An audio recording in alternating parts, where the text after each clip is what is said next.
Welcome to today's episode of our podcast. We're thrilled to have Victor Giusfredi as our guest. Victor is a certified life, health, and wellness coach and an internationally certified neuro-linguistic practitioner with over 20 years of experience in mindset, catch my breath, and behavioral psychology. He specializes in helping men navigate challenges of divorce and personal transformation. As the author of No Grail Without Dragons and the upcoming Marriage by Design, Victor combines practical insights with no-nonsense approach. His passion for understanding the mechanics of the mind drives him to equip men with the tools needed for lasting change and fulfillment. Victor, tell us a little bit about yourself, and we'll go from there.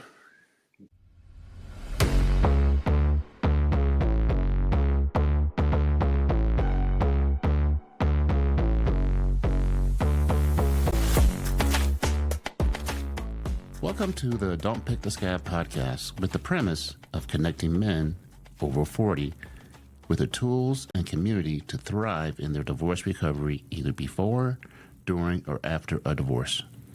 Thank you. Thank you for having me, David. That's such a fancy introduction for just a regular guy who I'm just a just normal doesn't. guy. I'm just a regular, everyday, normal guy who just obsessed with finding a way to feel better about myself, my life, and just suffer a little bit less. So can you share some of your personal journey that led you to become a life and wellness coach? Yes. Funny enough, the certifications that I acquired were not to become a practitioner, but to actually understand the processes that are used to instill sustainable change in people.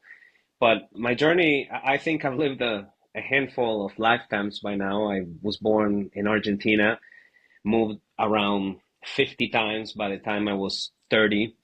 I survived a stepdad who was rather tough on me. And by the time I was 35, I had been divorced twice. And so in the emotional realm, I've struggled a lot. I faced a lot of different challenges that drove me to the edge of considering whether my life was worth of living or not. And that's what pushed me into the deep end of trying to understand how my mind works, why certain patterns are repetitive, and the ultimate goal was to find a sustainable recipe to have a good relationship with another person. I've had businesses, I've competed in extreme sports, I've played in music and rock bands, and so I've accomplished my life goals. But the one thing that always eluded me was a successful relationship, and with myself and then with another person. And so that's really what drove me to dive so deep into different schools of knowledge and thought, and then just try to understand how it all connects together and how those things translate into our lives. Wow. What are some common subconscious patterns you observed in men facing divorce and divorce recovery? There are numerous that are repetitive. One that I noticed the most is anger. For many men, for many men, angry outbursts become a common scapegoat for the emotional turmoil that they're facing inside. But it's tough because getting divorced means different things for different people. Some might feel that they're not good enough. Some might feel that they're never going to be loved. Some have gotten divorced because of infidelity, and that leads to a whole sort of cast of demons in their own heads. But I think the most common one is the display of anger as a call for help when we feel that we're drowning in our own emotions. And that anger, a lot of the guys that I've worked with think that they suffer from anger issues, but what they don't know is that anger is also very closely related to depression. And when you're going through divorce, anger can become the tool that you use to overcome something that is choking you. Because as men, I don't know about you or your audience, but for example, for me, anger became a tool to escape exigent circumstances. When I felt that I wasn't being heard, or that I was going to be hurt, or that I was facing something that could mean harm to myself, I used anger to snap out of it, right? To bring myself to a different state of consciousness and then recall that adrenaline and that fight or flight, and I chose to fight. But that's a common one, and that's one that exists in marriages and divorcees too. I mean, I think that a lot of guys deal with regret when it Hmm. comes to their angry responses. That's one of the most common ones. Wow. Can you elaborate on the concept of rewiring thought processes? That was very interesting. Yeah, and it has this it has this flavor of new age to it, or it just sounds weird, but something that I learned through understanding neuro-linguistic programming, which is pretty much the things that happen in our head before they translate into results. It's that we are quick to focus on the things that happen outside of us and then we react to them emotionally, but seldom we take the time to understand what happens in our mind before that translates into those results. And for me, for example, during my relationships, I was quick to become defensive. And it was easy to justify my defensiveness because if my partner was nagging me, as I used to call it, or pinpointing a shortcoming in myself, I felt like I wasn't good enough, and then I reacted accordingly. But when I took the time to understand why, I said, why do I react in this way? And I started digging, I began understanding that the first thing that I thought, for example, nagging, oh, she's nagging me again. That's the first thing that comes to my head. That instills in me an emotional state. And that's the emotional state of being, well, I have to defend myself. What she's saying is not true because of all of these reasons.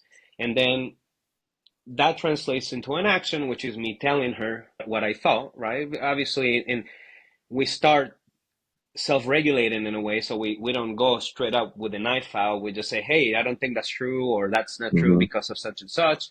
Then our partner replicates, and then next thing we know, we're caught in this snowball effect of that leads to a place that we don't want to be.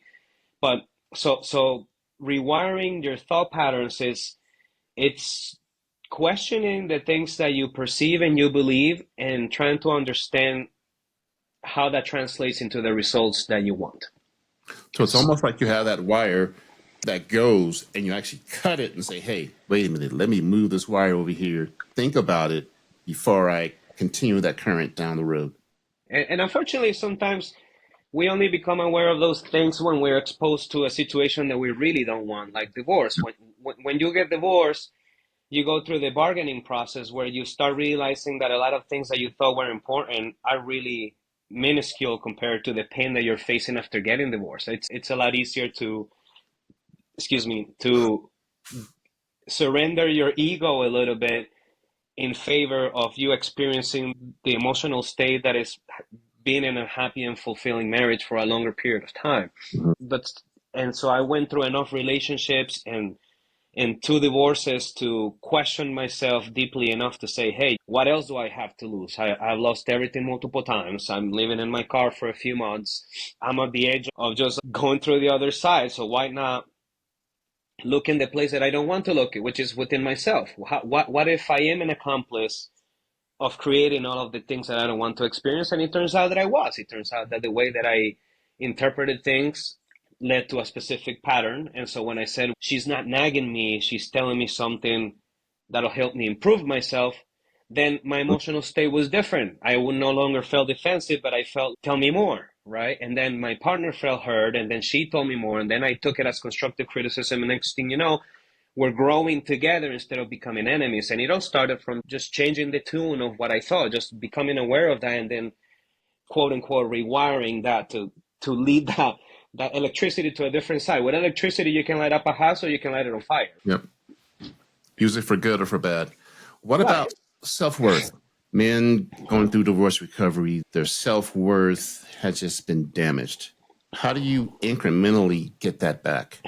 I think it's important to question oneself what it is about our self-worth that we're not clear about. One of the hardest things for me to accept was that everything is 50-50. And that's because my first divorce was, it wasn't easy. Emotionally, it was hell, but the process was rather easy because my wife just, and we were young, my wife just decided to live her life in a different way and she packed up her things and left, right? But my second was a bit harder because my ex battles some difficult challenges with things that she carries through her life. And that translated differently into our marriage. And in a way, she murdered my character. It was a constant, you're not good enough at this, you're not good enough at that, you're not a good enough father, it's all about money.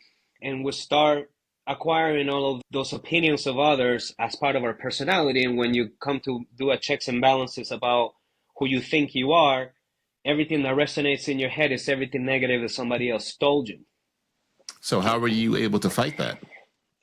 It's by having an honest conversation with yourself. And it's not a process that you partake in, and it's rather easy to do. It's actually quite a difficult process. You have to flesh yourself psychologically in a way, and then own up to what you've really done, because you know what you've really done, and then put the other things into question. Am I a bad father? Am I a hound dog?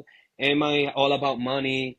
And once you come to a conclusion, say, no, you know what? I'm not all about money. I work hard because I want my family to have a decent life. Then you start rebuilding yourself by knowing what's true about you and what's not true about you. Because you're, in generally speaking, you're an invaluable human being. You cannot have a value to yourself. You can go and create havoc, or you can go and give your life to helping other people overcome the challenges that almost destroy you. But when it comes to rebuilding after divorce, you have to take inventory of all of those mental battles that you're fighting. I'm sure people like us over 40, we have watched plenty of action movies, right? But I don't know if kids now do, but and what's the common pattern in the action movie? The hero faces enemy after enemy, and he faces all of the little hordes of minions until he gets to the big guy, right? And sometimes the big guy beats him, but he learns a new technique and goes back and eventually defeats him. And so that's what rebuilding your value entails. It entails facing all of those minions, all of those comments, all of those negative things that you believe about yourself based on other people's opinions, and seeing what's true and what's not true comes off your back. And what's true, you have an opportunity to actually take an honest look at yourself and say, hey, I like this about myself, and it leads to good results, or I actually don't like this about myself and I have a chance to improve it. And eventually you build yourself up from there. Like you acquire a new identity. Yeah. Oh, God, man, you just jumped on my word. I was going to talk about the cousin of self-worth, identity. But your identity takes a hit, and then you don't know who you are. And so is it the same with identity? You talk to yourself, you slowly mold that back together? Yes. And I think after losing everything multiple times, there's a lot of truth in saying that you're really only capable of doing what you love and being who you want to be after you lose it all.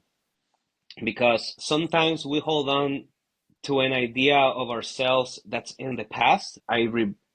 One of the hardest things for me was remembering the Victor that raised his voice at his ex, and the one that made the snarky comment, and the one that ignored her for being on the phone, or that turned down a date night to go out to go to work. And we hold on to that identity, but that's not us anymore. And I think we don't give ourselves enough credit for knowing that we did the best that we could back then. That was our old version of ourselves. I'm sure that the 20-year-old David version of you, it's not the same one today. And sure, he made a lot of mistakes, but you can be damn sure that he did the best that he could with the tools that he had, because you wouldn't have suffered as much if you knew everything that you know now back then. So identity is the same, and after your divorce, you have another chance at becoming who you want to be, and you can put it down on paper and say, hey, who's a man that I will respect, right? Who do I look up to? Somebody who's temperate, somebody who likes justice, somebody who's fair, somebody who's empathetic, somebody who's vulnerable. And then you can actually work on developing those traits, which are just traits like everything else that you've developed up until now. We're not hardwired that way. You can actually develop those things. What do you say to a client? Man, I got a ton of questions for you, man. You make me. What do you say to a client? Because I am a second generational divorced person. My parents were divorced. What do you say to a client that kind of harps on that, where they can't let that first and second generation go. It's almost like we're cursed. Yeah. Let me be a myth buster here. My parents are still together. They got married, they met, and within 2 weeks they were getting married. And now my mom is 60 and my dad is almost 70, so they've been married for 38 years. Mm-hmm. And I was 2 years old at the time.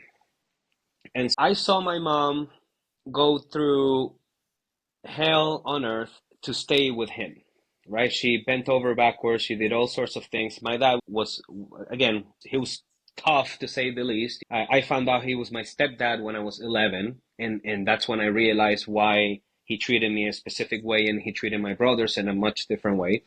And that sort of took my path in a different direction.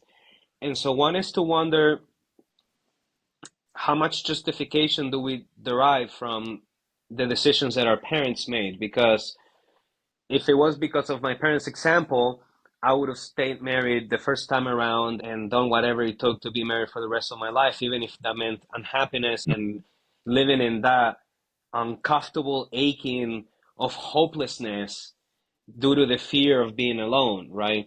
The other thing is that your parents just did the best that they could, just like you do, right? And I don't think that divorce is something that you inherit. I think divorce as a child is something that you suffer. And I can tell you I suffer because I don't have divorced parents, but I suffered the fact that my biological father never showed up. And I also suffer the fact that I see what my divorce, the effect that my divorce has had on my kids, So there's so many right? different levels. There are many different levels. And staying together for the wrong reasons could have been worse, because I've definitely had these conversations with myself to say, hey, would have I been better if I stayed with her? But the reality, it's no, because it was a violent relationship.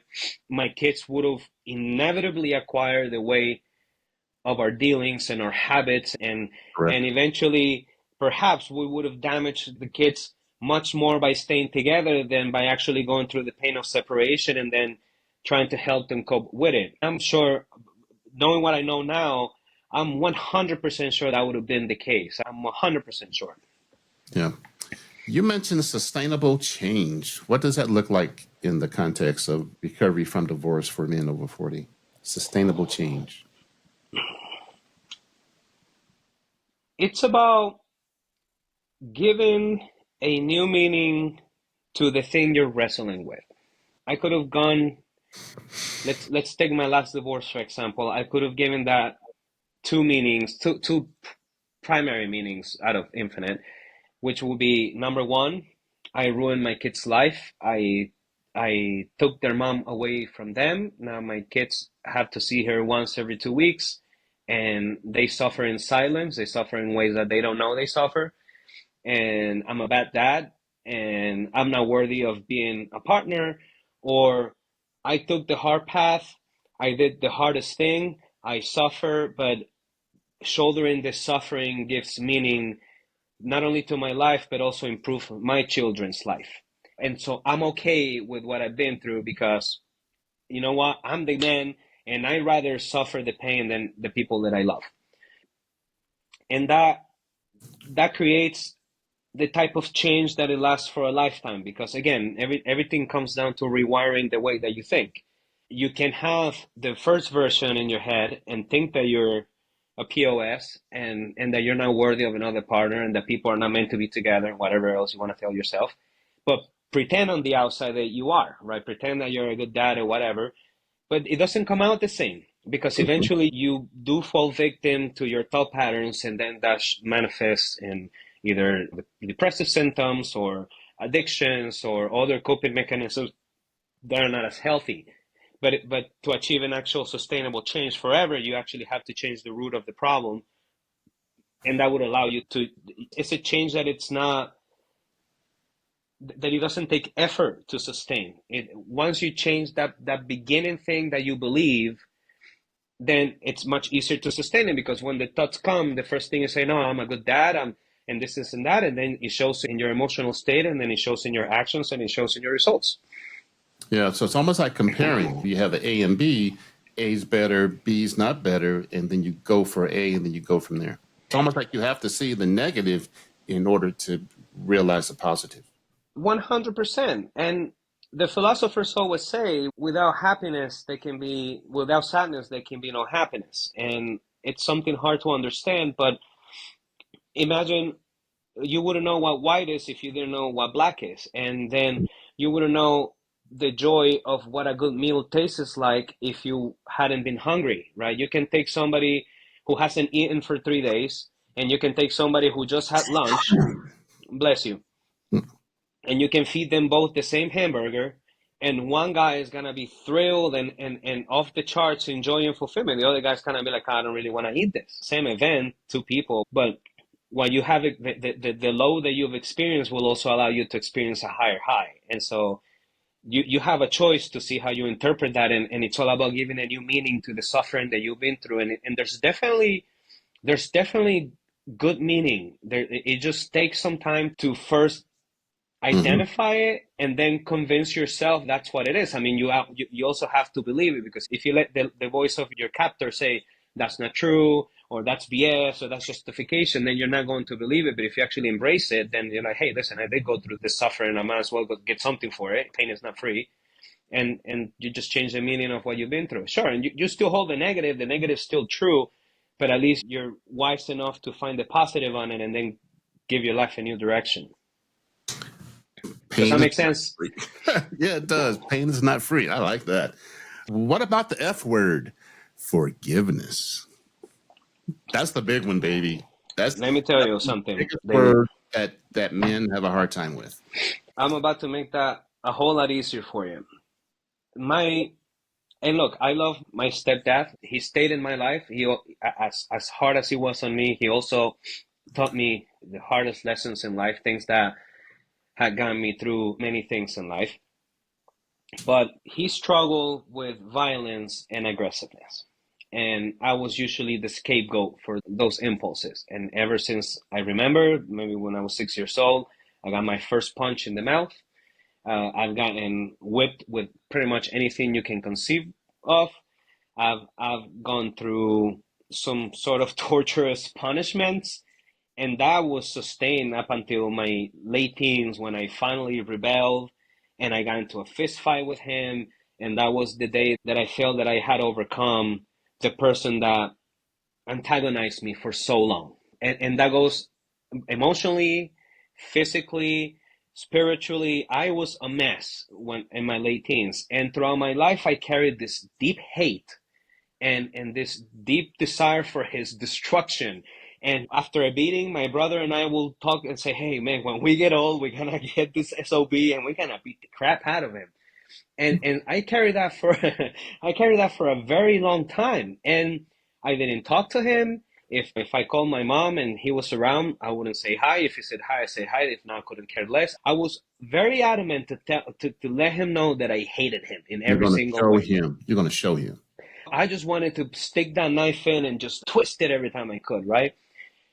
And after my second divorce, I came to the realization that I wouldn't have been able to overcome the things that I did overcome Mhm.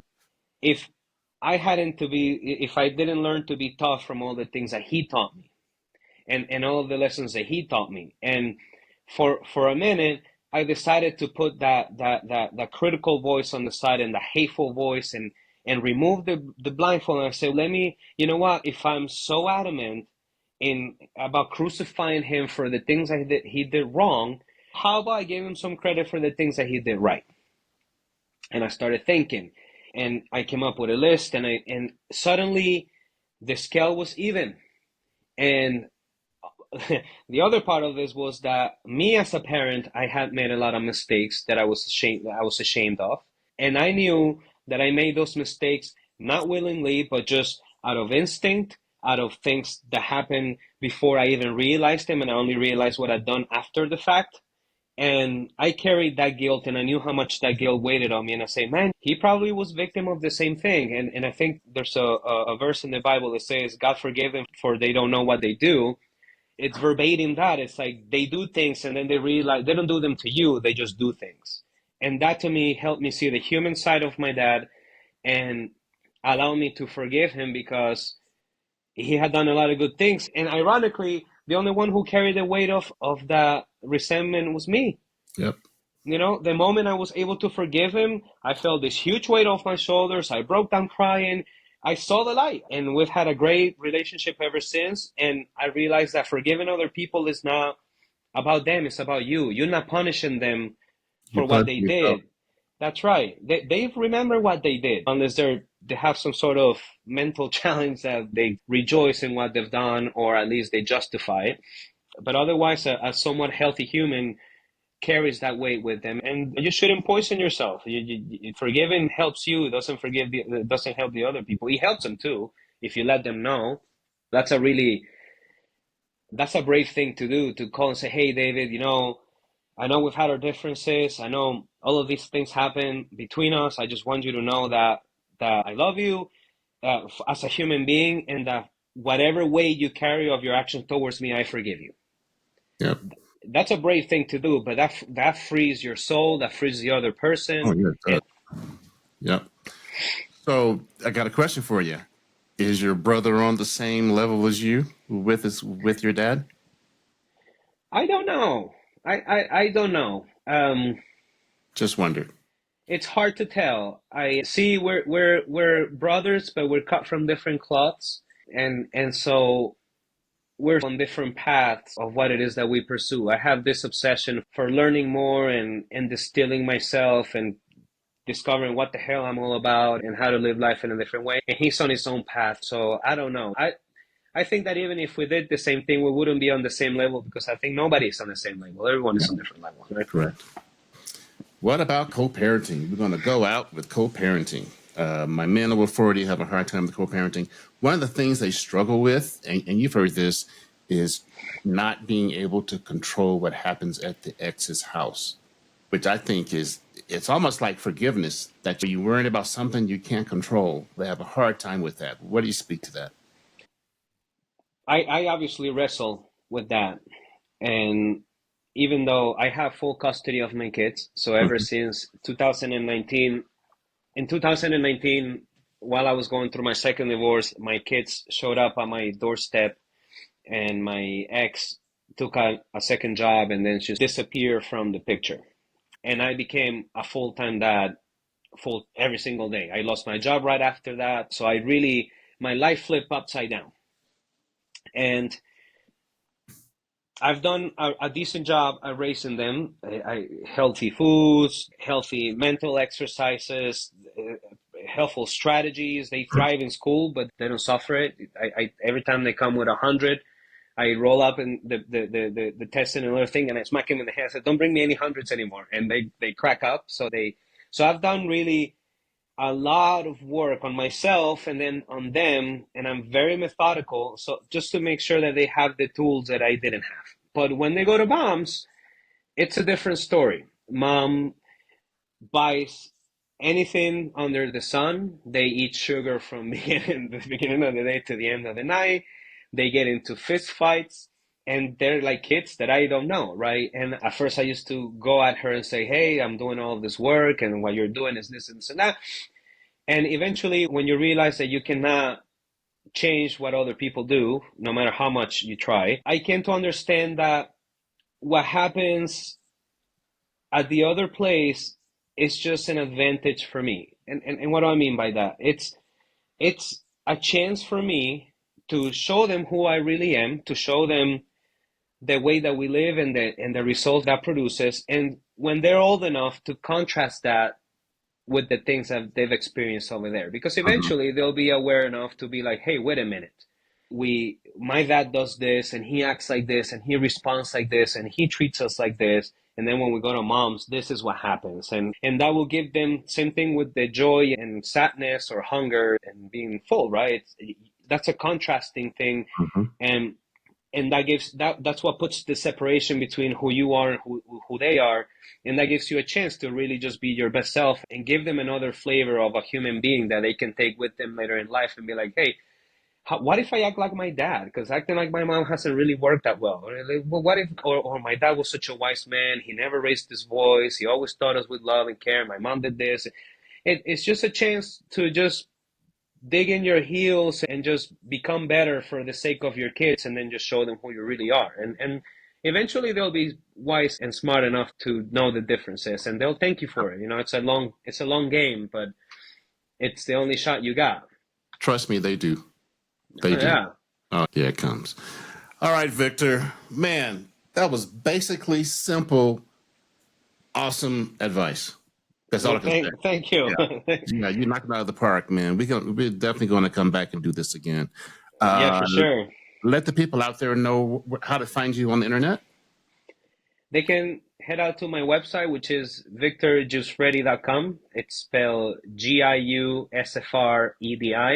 And that's my same handle on social media. Although I'm not very active on social, I'm finishing up a second book, which is about marriage and the subconscious patterns and how that affects your marriage. So I've been really deep in the hole with that. And I'm working on a music project. But yeah. Man.